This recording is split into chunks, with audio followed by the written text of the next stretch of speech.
Lava আর বেশি দূর নেই, আর সামনের ভিউটা দেখছো, এই সমস্ত ভিউ নেওয়ার জন্যই, ভিউয়ের মজা নেওয়ার জন্যই মালদা থেকে এত দূর থেকে ছুটে ছুটে চলে যাই পাহাড়ে, জাস্ট বিকজ অফ দিস আলাদাই লেভেলের নেক্সট লেভেল ভিউ।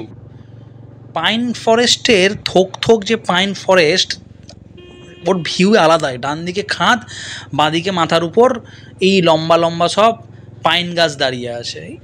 এ আলাদাই, ডেসক্রাইব করা খুব মুশকিল এর সৌন্দর্য, দুর্দান্ত।